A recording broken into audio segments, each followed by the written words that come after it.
Good morning, everybody. It's Jeff Goldberg for the Sales Pro Network. It is Friday at 10 a.m. Eastern, February 2nd. I am a sales coach and trainer and the founder of the Sales Pro Network. I work with both individuals and organizations internationally to help them do one thing and one thing only: get measurable and sustainable sales increases. And I founded the Sales Pro Network about 3 years ago to elevate the profession of sales, to be a place where salespeople can hang out and network, to learn from each other, to ask questions and get coaching from wonderful people that I've met over the years, including many of my competitors. I believe in the abundance theory. There's plenty of business for everybody, and simply a way where you can earn more money. If you've been with us before, you know that every Friday at 10 a.m. Eastern, we either do a live training or a live interview with somebody who can add value to the profession of sales. Unfortunately, right now, our guest for today, who I'm very excited to speak with, is having some technical difficulties. She's trying to work them out, and hopefully she'll get that straightened out in a minute or two. We managed to get her audio, but no video, so she's rebooting her computer and will hopefully join us shortly. If we can get her in with just her voice, we can still talk to her. It'll just be a half video cast and half podcast. While we're waiting for her to do that, if you're watching us live, please say hello in the comments. If you're watching us live on Facebook and have not connected your account to StreamYard, oh my God, I'm so excited. Our guest managed to fix her problem, so I will bring her up in just a second. If you're watching us on Facebook but have not connected your account to StreamYard, then it's just going to say Facebook user if you say hello, so please do put your name in there. If you have any questions for today's guest, then please put those in the comments too. And finally, if you're watching us on the replay, please put replay in the comments. And one more thing before I bring up our guest. Like it or not, we are actually, I'm going to bring in our guest and then I'll say this. There we go, because she's much better looking than I am. So one of the things I think that's important, and good morning, John Hill. It's good to see you this morning, and good morning, Jerry Marlowe. One of the things that's crucial to remember right now is that we're 1/12 of the way through the year. Now, it seems like it was New Year's just yesterday, but time flies. And if you're in sales, you do not have any time to waste. I talk to a lot of salespeople and sales leaders on a daily basis. I coach one-on-one and in groups, and I seem to find that many, if not most salespeople have a kind of a lackadaisical attitude about, well, don't worry, I got plenty of time and I'll hit my goal, except here's my coaching. You want to act as if your goal needs to be hit, your annual goal needs to be hit by June 30th. 30 days past September. Yeah, June 30th. That way, when you do that, now you can take it easy for the rest of the year if you want, or you can blow away your numbers, which is absolutely what I would advise as your coach. But you don't want to take your foot off the gas. If you're behind the game right now, if you're not 1/12 of the way, at least 1/12 of the way to your annual goal, you need to speak to somebody like today's guest. There's a million other people like Michelle and I who can help you. Read a book, go to a seminar, watch some YouTube videos, but take action. I posted this on LinkedIn just yesterday or the day before, or maybe it's coming out today. I post in advance, so I don't remember when I said it, but you need to take action immediately, because you don't want to get to October or November or even December and go, oh my goodness, I'm not going to hit my goal. What the heck am I going to do now? Well, when you call somebody like Michelle or me in October, November, December and say, please help me, we're happy to help, but we're not magicians. We can't help you make up a year's worth of lack of quota in 1 month or 2 months. So really get serious right now and take the action you need to take. Good morning, Bruce Kasserman. Good to see you. And good morning, Jeff and Michelle, whoever this is, good morning to you too. And now with that, I'd like to introduce today's guest.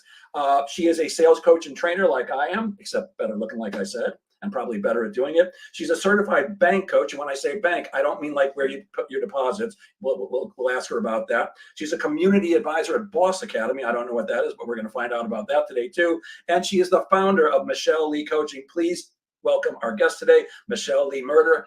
Michelle, so glad to see you. Oh, I am so excited to be here. We had our struggles, but I made it. Thanks for having me, Jeff. I got a little bit nervous because we had the audio before and no picture, and I thought maybe we have a picture and no audio. Now we've got both. I'm so excited. We're golden. Michelle, before I ask you the 1,000,001 questions that I've come up with for you today, could you maybe give us the 2-minute background? What brought you up to now? So I actually came from a world of sales for 28 plus years. I ended up losing my job and having to rebuild my life in my 40s. So I started a business with a bunch of credit cards and no money. And so I was struggling. I didn't like sales, even though I was in it for 20 years. I kind of got thrown into it. And so I had to figure things out. When I met the woman, Sherry Tree, who developed this methodology and system, she blew me away. And I said, oh my God, there is an easier way. And then I took my business from 0 to over $2 million in less than 3 years and sold it using this methodology. Wow. So what did you not like about sales? I didn't like anything about sales, actually. I thought I was good with people, right? But it was that the no's. I just kept going through the process, right? No, no, no, no. Yes. Oh, I got a yes. Okay, I can keep doing this. And it was frustrating and defeating. And some days just really sucked.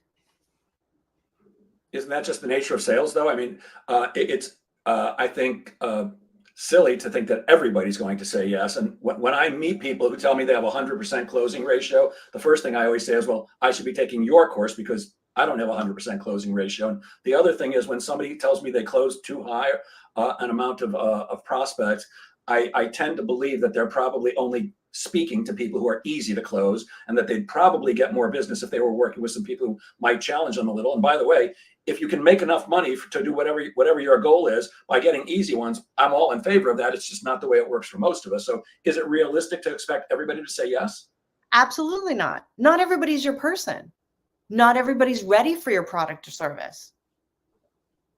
And it depends on what you're selling. Do you know what I mean? You're obviously, if you're selling shampoo, you're not going to sell it to a bald man unless it's for his family. But so there's different pieces to that are going to show, yeah, no, not everybody is your person. No, you're not going to have 100% close ratio, but you can get a much higher close ratio. The typical close ratio is what, 20%? Roughly. Depends on the industry, but yeah. Yeah. So the game becomes, how do we increase that? So salespeople tend to make a lot of mistakes. And, in my almost 50-year career, I've certainly made plenty. What's one of the biggest mistakes that salespeople make? Well, in my opinion, one of the biggest mistakes that salespeople make is that they go into the conversation assuming that that person is going to be excited about what excites them. So they speak to them like, oh, okay, well, this is what got me excited about this, and this is why I'm going to share it with you. And it's not focused on the other person and what they need. The other problem is it takes a long time when you ask a bunch of questions to try to pull out what's important to that other person. What's their buying behavior? Like, think of the last time you bought something over $500 from an actual person. Why did you buy it? That's easy. I needed it. Yeah. My dishwasher wasn't cleaning my dishes, and I called a repairman in, and he called. I was, sitting in my office working. He goes, Jeff, come on in here, and he took a flashlight. He showed me underneath, and it was leaking from 3 different places, and it was rusting out. I'm like, oh, can you fix that? He goes, no, you need a new dishwasher. So I went to PC Richards and dealt with a human being. I said, I need a dishwasher, and that's why I bought it. It was certainly not that he was a great salesperson. Yeah. I know a great salesperson from a non-great salesperson. He was just the guy who could take my order. Yeah, exactly. Now, if he was smart, by the way, he probably would have said, while you're here, how's your oven? Do you need a refrigerator? How's your TV? Because they carry all those things, and I don't need any of those things right now. But to me, that would have been the smart thing to do. So no, he was not a great salesperson, and he could probably do a lot better if he maybe took some lessons from you. Absolutely. Now think of a sale that you said no to because the salesperson wasn't great and it wasn't something that you absolutely needed. Sure. I've done that way more than once. In fact, one of the things I believe is that unless you've got what people need and they cannot get it anywhere else, which is not the case for most of us, people still do business with people they like and trust. And I've walked out of one store after, it's a long story, which I'm not going to waste the time with today, but I needed to buy an overcoat. I'll just give a tiny bit of background. I was promoted to the national sales director of a company, and my fiance at the time said, look, you dress like crap. I made you look decent in suits, but I used to wear a big down coat in the winter, the big puffy kind that make you look like the Michelin Man. And she's like, you can't wear a down coat over your suit. You look like an idiot. Your people aren't going to respect you. Go buy a coat. So I go to a store, and the salesperson was so rude and so condescending. And this was, by the way, a very expensive men's store in New York City. It was more money than I had ever considered spending on one single garment. It was a ridiculous amount of money, but I actually fell in love with this coat, which I don't fall in love with clothes at all. I wear a black t-shirt every week to do this. But I loved the coat so much that I had to have it. And I left his store, got in a taxi in New York City, and went to the other store, the same store, but another branch, to buy it there because I refused to give this guy the thrill or the joy of closing the deal and getting a commission on me. Mm-hmm. Yeah. So yeah, he easily could have, I don't know what his commission rate was, but I'm betting he could have made a couple of $100 on this coat because it was stupid expensive. But yeah, people, I agree with you. Salespeople tend to make the mistake of making it all about them instead of all about the other person. We got to get rid of as many I statements as we possibly can and focus our attention on what's really right for the prospect. Is that what you're talking about here? Well, yeah, and speak their language. So there's a reason that people know, like, and trust you, right? You've met that person where automatically you have that connection. Why? Where you meet somebody else and you don't have that connection. So I wanted to buy, it was a beauty product. And I saw this person, she had it, she was on a networking call. I said, hey, I want to buy your stuff. Can you send me a link and how to pay you?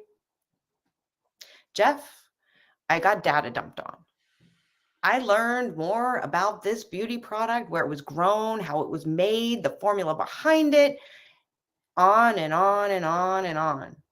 Deer in headlights. I just want a link and how to pay you, I say. I know it's not personal, it's personality. I know she's excited about the science, but I am not. I don't care what it does. I just want it to make me look pretty. Right?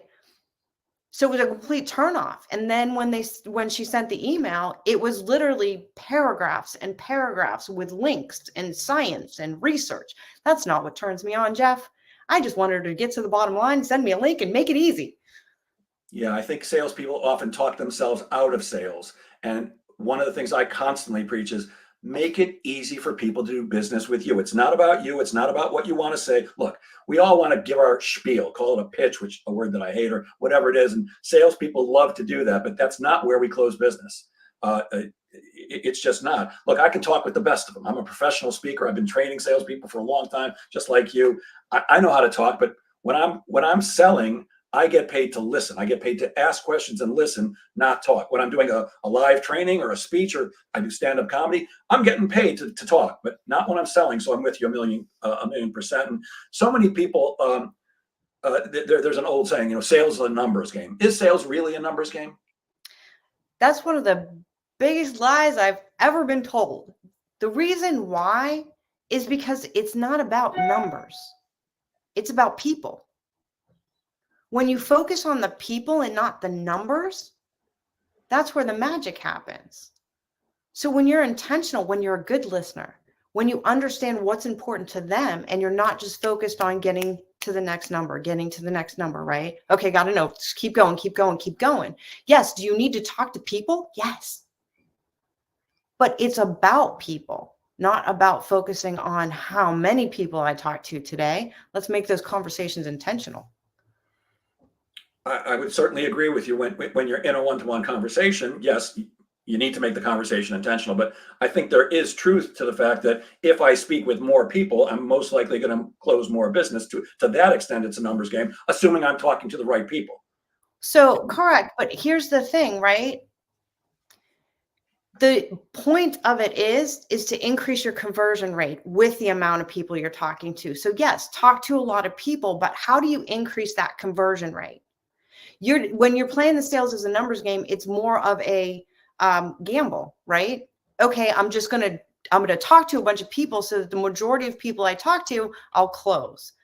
The problem is when your personalities align and you're having those intentional conversations and that's where that luck comes in, right? Okay, so I just met somebody who's excited about the same things I am. So now the conversion happens easier and faster. But the other people that you've left in the dirt because you didn't talk to them in their language, now they're lost at deals where they could have converted. It's just they didn't hear the right information. So it's not just about throwing more stuff at the wall. Correct. I got you. That part makes sense. And speaking of numbers, I know you say that there are 4 factors that really matter in sales. What are the 4 factors and which one of them is the most important? So the 4 factors that matter in sales is the number of opportunities you work, right? Your deal value and your win rate. Aren't those numbers? So put those on the top, right? But on the bottom is the length of the sales cycle. So when you look at that equation, it's the sales velocity equation. And the number that matters the most is the length of the sales cycle. If you can decrease the length of the sales cycle, then all of those other numbers will increase. Make sense? It does, except we just said sales is not a numbers game. So now you're telling me a bunch of numbers. I get what you're saying. Yes, absolutely. And Well, I am absolutely intent on how do we shorten the sales cycle as much as we possibly can. And that's a problem I see with most of the organizations I run into. A, they're not speaking to enough prospects and not the right prospects. And B, their sales cycle gets longer and longer and longer. And I'm with you. If you can shorten your sales cycle, you can see more of the right prospects and close more business. Yes? correct. And the reason I brought those numbers up is because when you understand bank and you understand buying behavior and you understand the core values of the person sitting across from you, you speed up the length of the sales cycle. So now it becomes about people, because now you're focused on speaking to that person across from you with the language they were meant to be spoken to, instead of what we just assume. So yes, there are numbers, but when you change that focus to not the number of opportunities, but shortening that cycle by understanding who's in front of you, that's where the magic happens. I'm definitely going to ask you about B.A.N.K because you and I have spoken about it, and it is fascinating. I think everybody should hear about it. One of the things that I'm often asked is, Jeff, is sales science or is it art, or is it both? What do you think? Is it an art or a science, or a little bit of both? It's both. And it's only a science if it's only an art if you know the science. So you got to learn the science behind it, and then you master the skills and make it an art. Can you elaborate a little bit? Which part is art and which part is science? So the science behind it is it's about people and understanding the different buying behaviors and personality, right? If you master the skills of communication and understanding people and focusing on them, there's a science behind the people. I mean, it goes back to Hippocrates when he created the theory of the four temperaments. That's where that behavior comes into play, right? He separated them into four different categories and then treated them based on their personality type. So personality science behind it. The art of it is mastering those skills. Anybody can be a great salesperson. Anybody? Yeah, if they understand the science and then master the skills and turn it into an art. Well, first of all, somebody, I'm not sure who, but they say spot on, Michelle. So somebody's buying into this perfectly. I've said many times that I can't make everybody into a great salesperson. I can teach anybody how to sell, but I can't make everybody into a great salesperson. And the example I always give is my sister, my younger sister. She works in a drug rehab, and she doesn't know how to sell. I can certainly teach her how to sell, but I don't believe she has the traits and characteristics and qualities to be a superstar. I believe there are some things that you need if you're going to be a superstar. But are you saying anybody can be? If they learn the science behind it and they actually do the work, if you use the methodology that we teach, it works 100% of the time. The problem is people don't want to implement. So just like you, Jeff, you can teach them and give them all the skills. Are they going to use what you've showed them? That's a good question. If they don't use it, it's not going to work. So they have to be open to being able to do the work. Gotcha. And we have a user, and I actually think I know who this is now. He says you have to learn the rules before being able to break them. David Gilmour, who is the lead guitarist from Pink Floyd, a band I adore, needed to learn music theory and rules before being able to emote the way he does through his guitar. I'm guessing this is my friend Dennis Lombardi. I'm not sure, but I think so. And somebody else is saying, yeah, people are afraid to implement. Yep, got it. Okay. So let's say we've got somebody who's really good at sales, top producer. Why is it that even the best salespeople often leave business on the table? So I'm going to give you an example. There was a chiropractor and he was at the one event, and he said, why should I use this service? I close 90% of my leads. That's fantastic. Way to go. What's the other 20% worth? So he came back and he said, oh my gosh, I am closing And he closed at 80%. So it's the other 20% worth, right? Gotcha. He came back and said, I'm closing at 90%, but that's not what impressed me. Fascinating. What impressed him was he was closing in half the time. And how did he do that? He focused on understanding bank and understanding what was important to the people in front of him. Got it. So I have 17 more questions before bank, but let's get to that now because you brought it up a couple of times and it is fascinating. Tell us a little bit about what bank is. I know you're a code breaker. So what's a code breaker and what is the bank system all about? So I'm a certified coach and level 5 trainer with Codebreaker technology. Code breakers, we're on a movement to change the world and make people matter. It all started with reverse engineered personality science when Sherry Tree, the founder and creator, she actually reverse engineered the process because she was terrible at sales. So in that process, she actually created the only methodology in the world that's scientifically validated to predict buying behavior and buy-in behavior in less than 90 seconds. So that being said, me as a code breaker, my mission is to help people become the best version of themselves, save themselves time, energy, and money, build their business faster, and have the best relationships in the world because it all comes down to people and communication. And the letters B.A.N.K don't mean bank like a bank. They actually stand for something, yes? Yes. So it's an acronym for the 4 personality types. You have blueprint. They're inside the box, colder to approach. They want things like systems, planning, processes. If you say rules are meant to be followed, probably higher in the blueprint. So then you have your actions, right? Your actions are little movers, shakers, millionaire makers. They blew up the box trap and flying all over the place and little rock firecrackers in their hands. They want fun and freedom, flexibility and opportunities, excitement. They talk fast, they drive fast, they act fast. They're completely polar opposite of the blueprint. Then you have your nurturing, hearts of gold. They recycled the box. They baked a pie, they put it inside, wrapped it up, a little bow on top, and they gave it away. They care about relationships, teamwork, authenticity, personal growth, truly building those relationships. And then the knowledge, they're like, listen, without me, you wouldn't even have a box. I engineered it. Science, data, research, logic, it has to make sense. But the key is there's 24 different ways that people can show up based on their bank code, which means when they go out there, there is a 4% chance of getting that sale unless you meet the person who matches your personality, which is why sales mathematically looks like a numbers game. So what we want to do is we want to match, excuse me, our personality with that of the prospect? Correct. And it's not about changing who you are. It's about speaking the language of the person and meeting them where they are 100% of the time. So if you went to a foreign country, would you learn the language of the people or would you expect everybody to adapt to you? Well, I'm an arrogant American, so I would expect everybody to adapt to me. Yes, I understand where, like I went to Italy last year and it certainly would have been better if I could speak Italian. In fact, I went with my daughter and the very last night we're at a restaurant and the waiter comes over and I go, ciao. And he started whipping out Italian to me. And I said, I'm so sorry. That's the only word I know. I did it with a good accent, but I don't understand a word you're saying. So yeah, certainly would have been better if I had been able to speak his language. Well, when you look at that, each of those different codes speak a completely different language. So it doesn't matter how slow or loud you talk. It's like deer in headlights. It's like the Peanuts teacher, right? Think of a time that you were on a one-on-one call. Think of a time you were at a conference.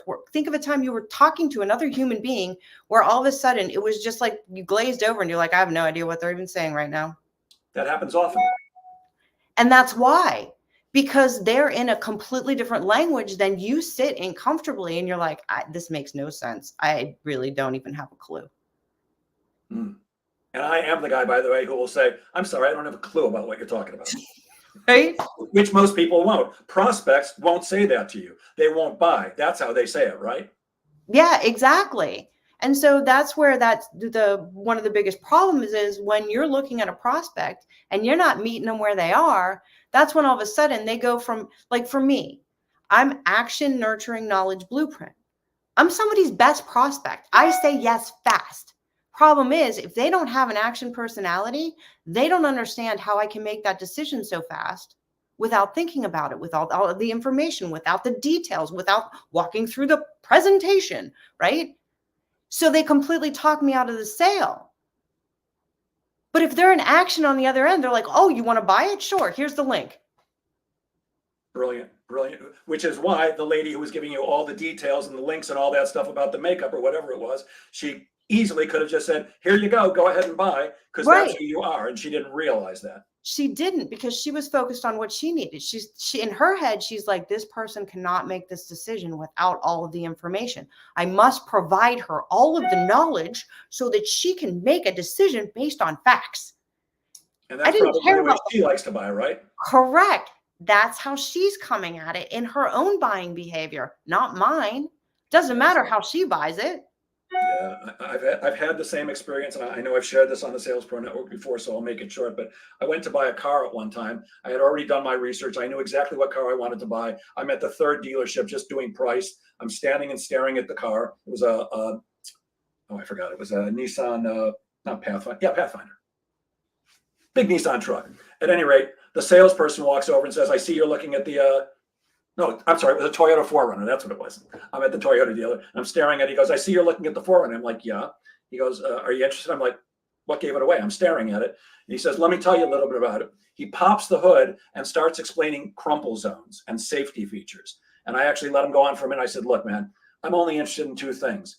I drive everything like a Lamborghini. If I step on the gas, does it go? And is there a premium stereo I can upgrade to? And he goes, yeah, I'm going to get to that as soon as I finish the safety features. This is a long story. I'm not even going to bother, but I eventually did buy the car, but it was like, dude, just tell me what I want to know and tell me the price. I've got your money in my pocket. So, because I'm like you, it's like, don't bother me with the details that I don't want to know. Tell me what I want to know so I can get out of here. Right. Okay. So he had to be high in Blueprint, because Blueprint are all about avoiding risk. Okay. So I'm the type of person, when I buy a car, I wake up in the morning and I'm like, you know what? I think I'm going to buy a car today. And then I go to the dealership, I pick one out that looks awesome. And if the salesperson's warm and fuzzy, gets to the point and gets me in and out in quickness, I'm like, yep, I'm in. Okay. However, my husband is high Blueprint. Opposites attract, and then they attack. Right. So to him, he's like, how much did it cost? I'm like, I don't know. What was the interest rate? Does it matter? Right. That's what I do. He takes and looks and compares trucks for weeks at a time. If it doesn't have discount listed, he won't even look at it. So when we go to the dealership and we're walking around, I go, hey, what about this one? I know it doesn't have the discount listed. I just want to see what his response is. And he goes, there's no red ticket. There's no deal on that one. To me, everything's negotiable. And yes, there is a deal on that one. They just didn't put a little ticket on it for our Blueprint friends. But that's why he buys. Completely different. So who handles the finances in your house? Well, I mean, he is the Blueprint. Yeah, that's what I figured. We each handle our own. There's a couple of messages I have to share. It turns out I was wrong. It was not my friend Dennis Lombardi. It was my favorite bassist. That's my friend Jason Collins. And he's terrific and a great salesperson and a great bass player who is with a band called Floyd Nation. They are one of the two best Pink Floyd tribute bands in the world. They're absolutely amazing, and he's a great guy. And I'm not sure you are a Facebook user, but somebody says, Michelle, let's have a call together. I need help. If you would please put your contact information, Michelle will get it, or email it to me, or put it in the Sales Pro Network, and I'll make sure Michelle gets it. But she can't get together with you and have a call unless you let us know how to do that. And let's see, John Hill, my friend, says the sales cycle is dependent on the product you sell. Well, certainly that's true to a certain extent. I mean, if you're selling enterprise software to large corporations, which is the only place you would sell enterprise software, it's probably not going to happen in one meeting over 2 weeks or 2 days. They often have an 18-month sales cycle. But I think what Michelle is saying, and I completely agree, we have to be looking at how can we shorten the sales cycle. And one of the things that I find gets in the way is that salespeople are often dopey. We've been trained a certain way, and we do things a certain way, even if it's not working. And one of the most important things I impart to salespeople is you never leave a meeting or a phone call without setting up the next meeting or phone call. I call it the best next action step philosophy. It's guaranteed to do two things. One, when you always set up the next meeting, you know that you're dealing with an interested prospect. People who give you some of their time and then agree to give you more of their time are interested. They may not end up buying, but they're interested. And the other thing it does, so you're working with interested people, and it shortens your sales cycle. Instead of chasing people with emails and calls to try to get another appointment, you're talking to them. Pull out your calendar, however you use it. Most of us have it on these things these days, and set an appointment. It's easy. Gonzalo has a question for you. How can you define a blueprint person? Sorry, you just joined. Could you quickly go through those 4 letters again? Sure. Blueprint. Think of them inside the box, colder to approach. They're more traditional. They plan everything. So their core values are planning, processes, systems, predictability. They hate risk. They want a budget. They are ones that plan things a year in advance. They have their weeks mapped out. If you cold call them, they're not going to be happy because it throws off their whole day. They need to have it scheduled, right? Actions blew up the box, movers, shakers, millionaire makers, fun, freedom, flexibility, opportunities, excitement. They don't plan anything. They talk fast, they act fast, they get to the bottom line. They will buy first. Yes, Jeff, I know. Boom, let's move. Yeah, let's go. Time is money. I don't have time to waste. Exactly. Nurturing, they're all about relationships, teamwork. They're very emotional. They're the people pleasers, mentors, coaches. They want the world to be a better place. They truly do. They recycled the box. And then your knowledge, well, they're also colder. They engineered the box. So like without me, you wouldn't have a box. Science, data, research, logic. You cannot close a K. They have to close themselves. They have to make that decision. They don't want to be wrong. And if you don't answer their question and you send them down a rabbit hole that they didn't think about, forget about it. Gonzalo, I hope that helps. And of course, you can always watch this on the replay, and we'll be giving out Michelle's contact information at the end of the show so that you can get in touch with her if you'd like. Michelle, isn't it true that we all have all of those things? We're all B.A.N.K, but it's what's our dominant and what's next. Is that right? Correct. So you can actually shift and flow in between them. So it depends on how optimized you are in your skills, right? Which is why those ultra high performers, they've learned the skill to shift and flow and meet that person where they are. Okay. So first is dominant position. Second, it plays a huge role of who that person is. So for me, I make decisions fast. Nurturing, I need to feel the love. Third position is typically represents someone under stress. And the fourth position is what they stay away from, right? So if somebody takes me, like that woman who gave me all the facts and science, she pushed me into stress. I was like, this doesn't make any sense. Now I went from their best prospect to someone they can't close at all in a matter of seconds. It's like they broke open that vial of vinegar. Yeah. Because I'm listening to your description, I'm going, oh, I'm definitely an A. Let's get stuff done. Let's move. Let's make the decision. I got things to do. But then you describe the end, and I'm like, well, I am a nurturing person. I do want to help the world, and I want to serve as many people as I can. So we all have a little bit of each. Correct. And I'm pretending like I haven't done. I mean, you actually let me take the assessment, and it was just very, very cool. Is that something you charge for, just the assessment, or can anybody do that for free? No, actually, we let people take that assessment for free. They get a free report all about themselves worth $99.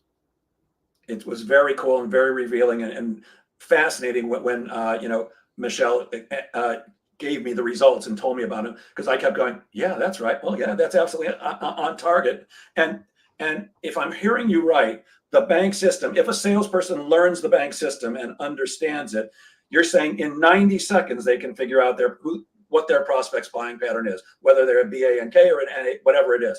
90 seconds, right? Absolutely. Now, the magic is mastering those skills, right? That's where the training comes in. Because it's one thing to be able to swing a golf club, but yet another to be able to golf. Gotcha. And you're also part of the BOSS community, BOSS community. What's that? Is that part of B.A.N.K also, or is that something different? No, it's actually a group that I'm part of. Paul Kirsch, amazing guy. He created this. It's kind of like a mastermind group. Anyway, it's filled with supportive people. You can learn from them. It's just a great community to be a part of, and it's called Boss Academy. Very cool. And I know that you're a very active networker. I've seen your posts, and you're constantly introducing two people to each other. Many people, when they're networking, I get about 30% of my business from networking. I've been in one group for 18 years, so I'm a big fan also. Many people are only interested in, okay, where's my referrals? But when you introduce two people, you're not looking for a referral. Well, I actually know the answer to this because I do the same thing, but could you please explain to everybody, what's the value of you introducing two other people that aren't necessarily going to benefit you? It's all about serving, adding value, right? When you take it out of what you're looking for and you truly go out and try to help others be successful, that's where the magic sits. Because if you're just out there chasing the money and looking at what's best for you, you're going to get stuck in this whole wheel where you're just spinning, spinning, spinning, right? We're here to help others succeed and do what we can to support them. That's what success looks like. Right. And my experience is when you do that, when you are generous like that, when you give and you serve, it always comes back to you. So the two people, and I've seen your LinkedIn post, you're constantly introducing two people together.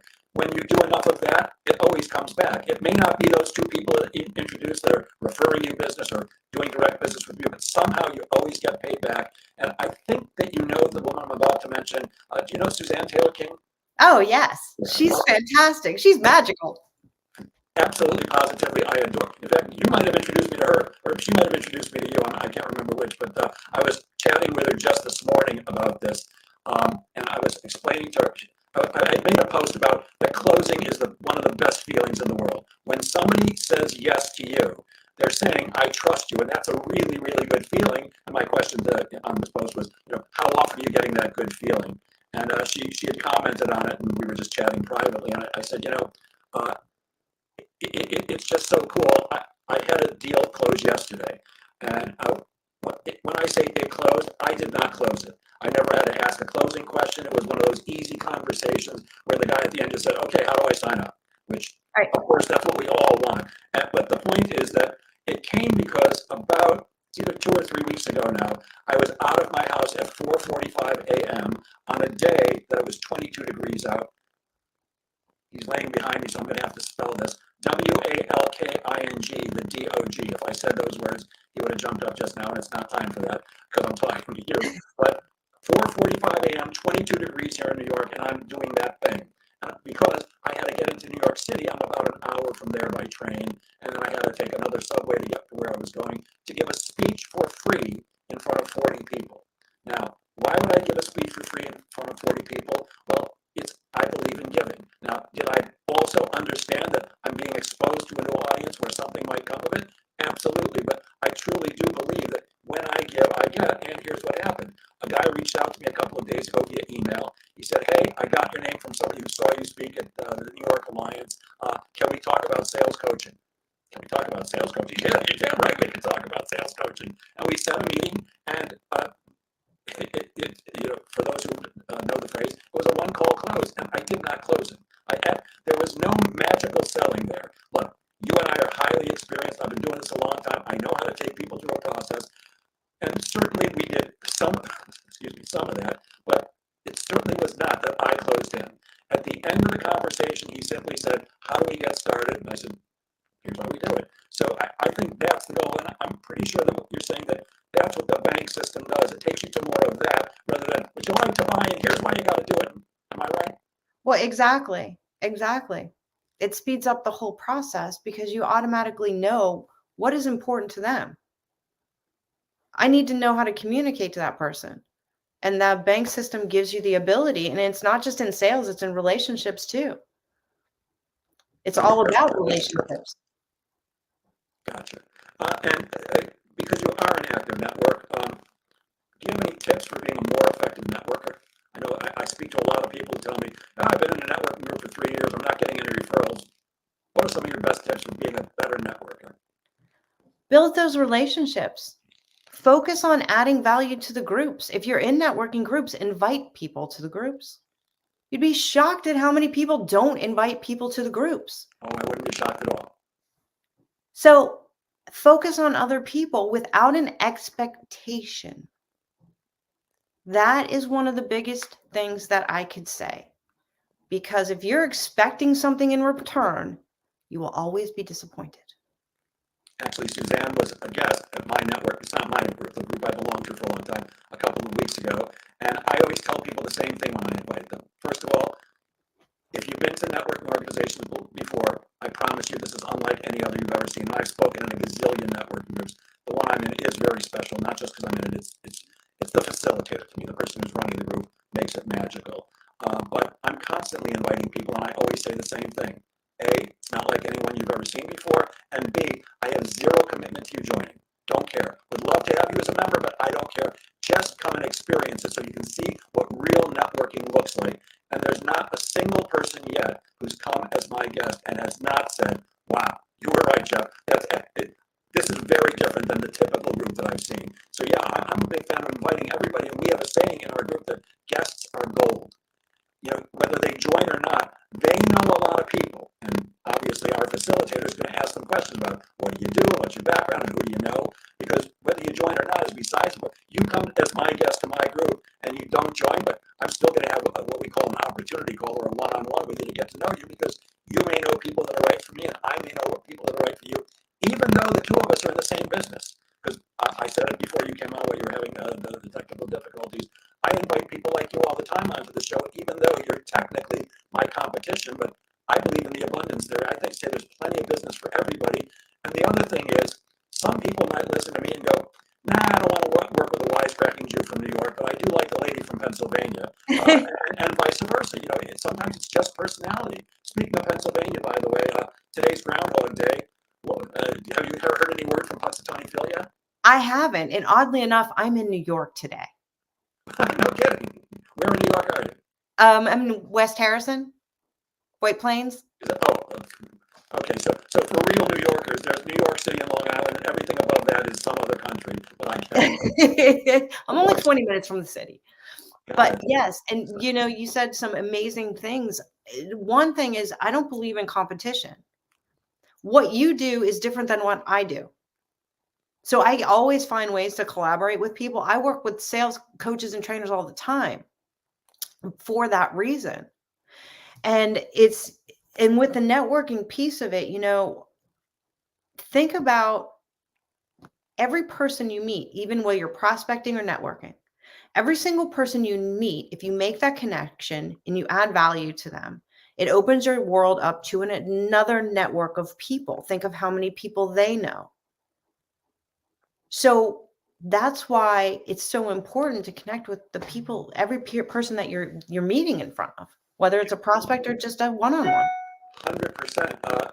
There are a bunch of people here on Long Island that do what I do. I have two what I consider main competitors, and I'm friends with both of them. Jeff, somebody put in the chat, sound is terrible. Yes, I saw that too. I'm not having a problem. If you could just please go into the comments if you're listening right now, just say sound is good or sound is terrible. If it's bad for everybody, that's a real problem. But there's not too much we can do about it now. But please do let us know in the comments. Can you hear us well or not? I'm sorry, I interrupted you. Or no, you interrupted me and I forgot what I was saying. Okay, let's move on. What's the Make Kids Matter movement? What's that? So our kids are our lifeline. They're our future. And the world is such a mess right now. Communication is key. Understanding people and being able to make people matter. Our Make Kids Matter movement, we are taking B.A.N.K into the schools to help the teachers, the parents, the children, to help prevent bullying. The B.A.N.K methodology was originally invented for sales, but it opened up to be so much more than that. And so when people work with us, I had a client work with me and come back and say, oh my God, I had a 400% increase in 30 days, but it saved my relationship with my husband. We've had people come back. This saved my relationship with my son. I truly wouldn't have a relationship with my son if it weren't for this. We've had people come back and say it saved a child from suicide. Every single human wants to be seen, heard, and understood. When you realize it's not personal, it's personality. And when you realize how you need to show up to respect that person enough to understand them and speak their language, that's where the magic happens. So with with B.A.N.K going into the educational space, it's a huge movement for the world. And we're actually doing a program where every subscription we sell, every training we sell is going to give back to the educational space where they will get it for free. Wow. Love that. Thank you guys for saying my sound is bad, not Michelle's. I switched my microphone. Please let me know if it's better now. Besides networking, and we're both active networkers, what advice do you have for salespeople who might be struggling to fill up their pipeline and their calendar with a lot of appointments? What are you recommending today for prospecting? Better now. Sorry about that, guys.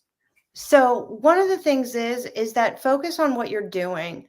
And what I mean by that is a lot of times people will focus on social media and they think that if they just keep sticking stuff out there, they're going to get their traction. But they have to network too, and they have to talk to people. When they're showing up for whatever calls that are, where are you getting your leads from? There's all different ways that you can prospect depending on what your service product is. But it's all about getting in front of people. Now, the other piece is sometimes people focus so much on busy work or thinking, learning, that they don't take action. And you talked about it in the beginning, Jeff. You got to take action. When you understand how you're wired and look at your bank code, if you take that free assessment, right? How are you showing up? You'll see RKs sometimes can get stuck in their head and just think and overthink, and it's got to be perfect. And they don't want to do it until they are the expert in the field. You know, blueprints, they're looking for a process and a system, and they don't want to avoid risks. So they might not take the action. Everybody can take action. Just depends on where it is in your code and how you can get yourself there to take it. Gotcha. Somebody's saying, I love Michelle already. 200% agree. Jeff's not bad too. Thank you. I love you guys too. I love Michelle too. That's why she's here. And John Hill says, I thought I was unique by using graphology. Are you familiar with that, Michelle? Because I'm not. I am not. That's a new one. We might have to have John on as a guest and he'll explain. And somebody asked earlier, which I didn't put up, Michelle, have you worked with broker owners in real estate? Yes, and that's a great question. And actually, one of my colleagues, he's in real estate. He took his closing rate from 36% to 87% using B.A.N.K. Wow. It's a game changer. And we have tools and a system where you can actually look at how your listing is written, emails, text messages. Yeah, and let's go back to that for a second, because you mentioned networking and social media. What else are you recommending? Are you recommending email marketing, direct mail, phone calls? What are you recommending to your clients? So it depends on how your avatar, your prospects like to receive messaging, right? If your industry they don't communicate with emails, then email marketing isn't going to do really great for them. You have to look at who you're talking to and how they want to be communicated to. Then focus on that. But you need to have a balance of all different things, right? What's working, what's not working. And everything I look at, no matter what it is, whether I did a speaking thing, a networking group, one-on-one, what's working, what's not working, and what can I do better? Everything comes back to me. I'm the only piece that I can control. Right. Right. I believe, by the way, if you have a pen, you should write this down. I happen to know John. He's a great guy. And I believe he's the one who said he wanted to talk to you. And he is in real estate, among other things. Very good guy. Know him for years.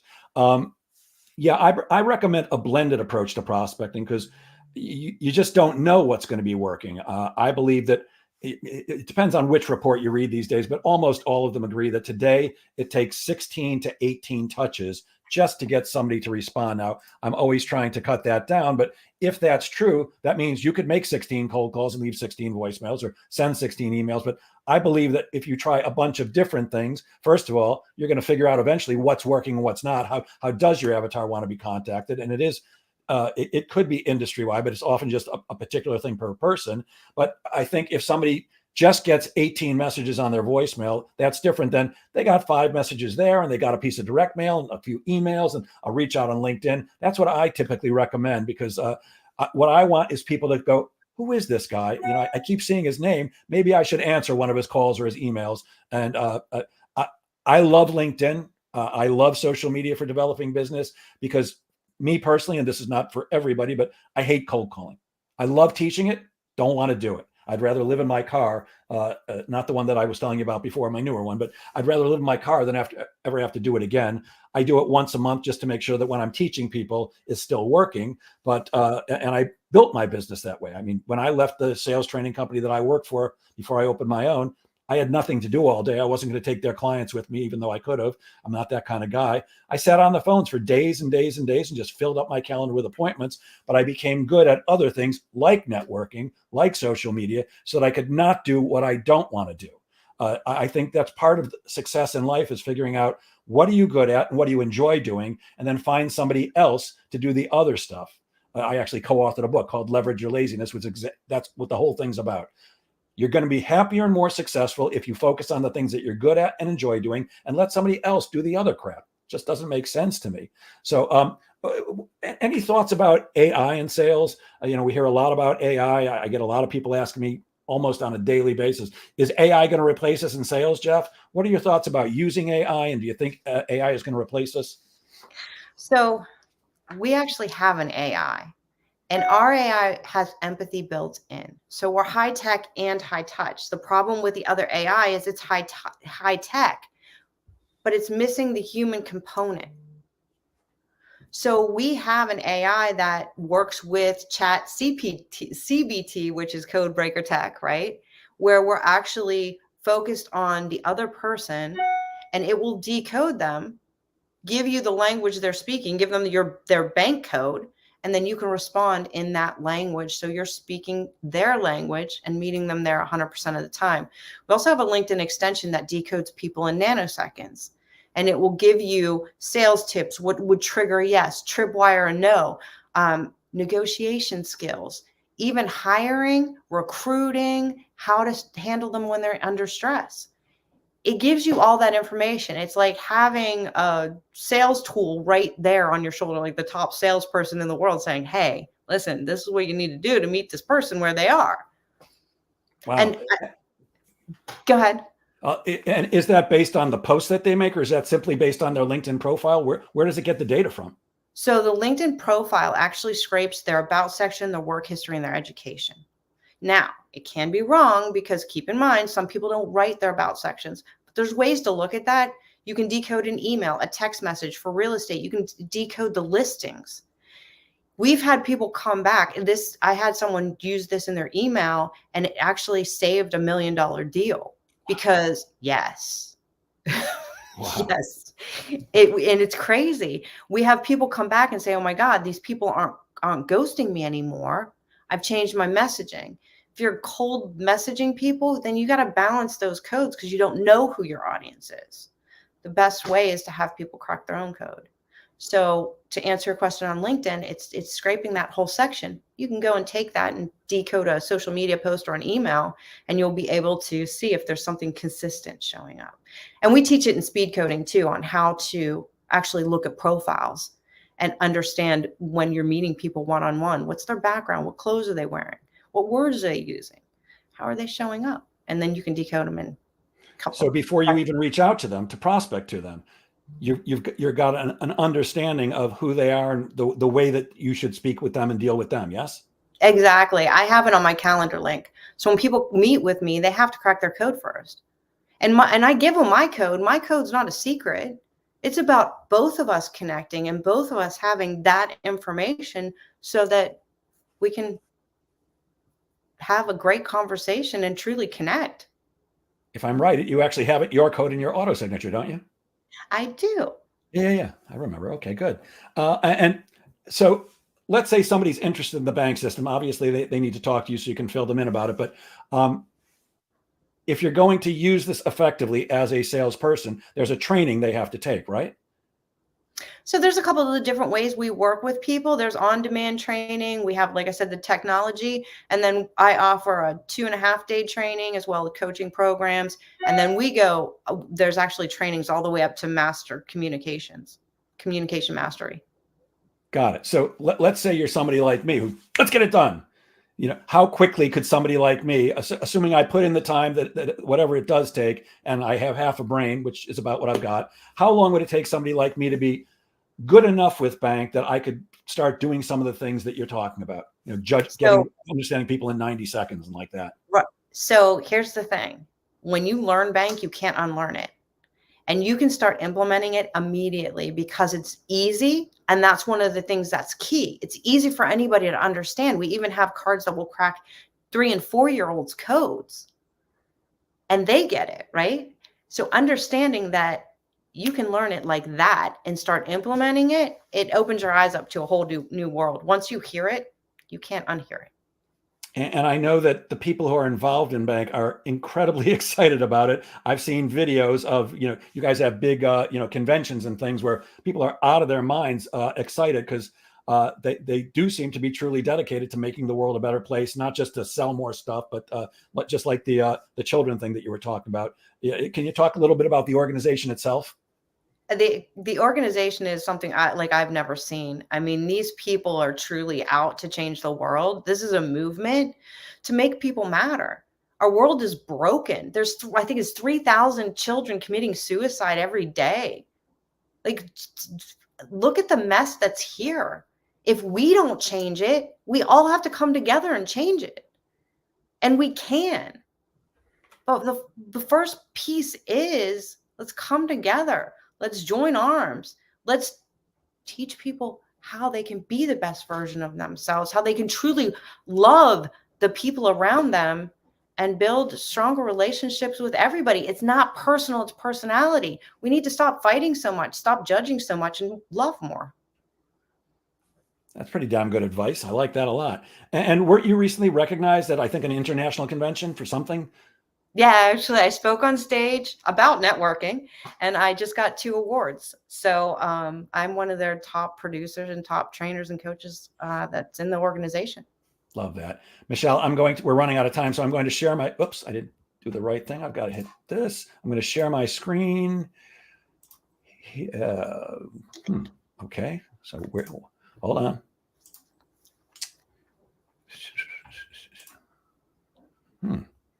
Hang on, folks. I want to make sure that everybody can get your information. And for some reason, StreamYard's not letting me share the screen I want to do. Let's try this one more time.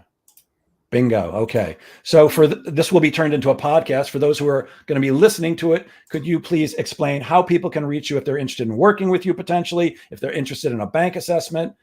Go ahead.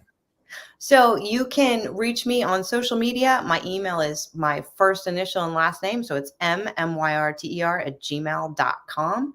LinkedIn, Facebook, Instagram. You will find me, Michelle Lee or Michelle Lee Myrter. And you can also go and get your complimentary bank assessment at codebreakerglobal.com/Michelle.Myrter, MYRTER, Michelle with 2 L's. And for those of us who are not seeing this live, the best way to reach you to get that assessment, if they can't remember that long deal that you just gave out, just reach out to you on LinkedIn. Yeah, absolutely. Connect with you on LinkedIn. Love to meet new people, and I love to connect good people to good people. Beautiful. Any last words for you, Michelle? Any last advice? The last advice is, it's not about you, it's about them. So go out there, be a better listener, and focus on what's important to the people sitting across from you, and your relationships will go to a whole new level. Well, I'm so glad that we were introduced by someone, and I'm so glad that we worked out the technical difficulties, both on yours and my end today. And thank you so much for generously sharing your brilliance with us. I'll end today as I always do. Guys, please remember that sales is a game of making things happen. So get out there and make sales happen. Have a great weekend, everybody. Have a great weekend, Michelle. Thanks again. Thanks, Jeff. Thanks so much.